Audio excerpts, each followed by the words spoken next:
Up until now, I hadn't been paying much attention to Knack, the launch title platformer from veteran game designer and PlayStation 4 platform architect Mark Cerny.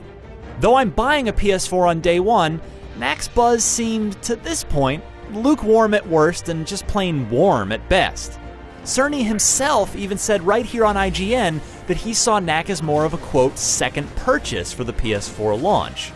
But I'm ready for a break from the M-rated madness that gets most of the headlines these days, and maybe you are too.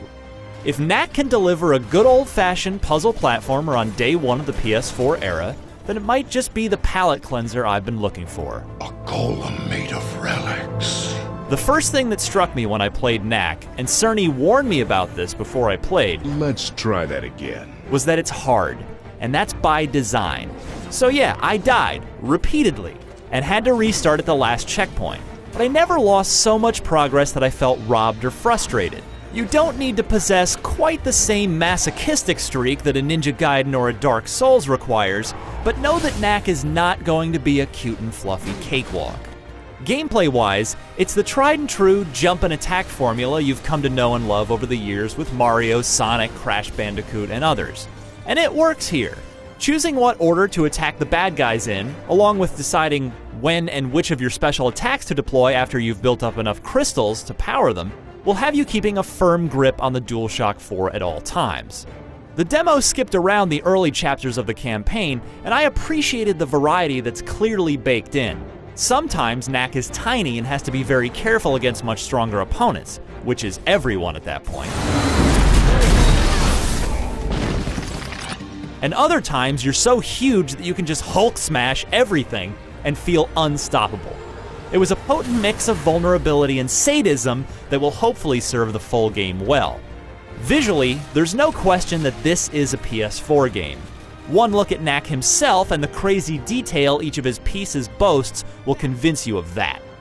The cutscenes, featuring Knack's young keeper as well as his uncle and an older friend, are almost Pixar looking. It's time to wrap this up and go home.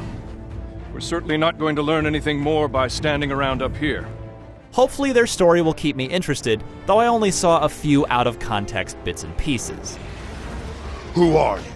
And what are you doing in my village? Meanwhile, I'm undecided as of now about the fixed camera in each scene.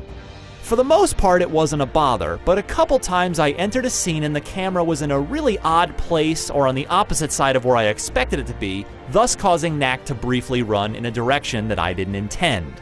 The only other thing that annoyed me was seeing dead bodies immediately vaporize away, clearing them from the system memory. Hopefully this is something that'll be fixed for the final version, because come on, we've got 8 gigabytes of RAM to work with on the PS4. We can afford to leave the corpses of the bad guys on the ground until we leave the scene, right?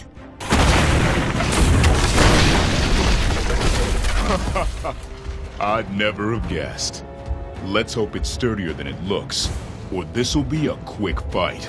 At the end of my demo, I wanted to play more, and that's always a good sign. Cerny might be right in that Knack might be best as a, quote, second purchase, but there's no reason to think of that as a bad thing. Being the 18th or 19th purchase, that's a bad place to be.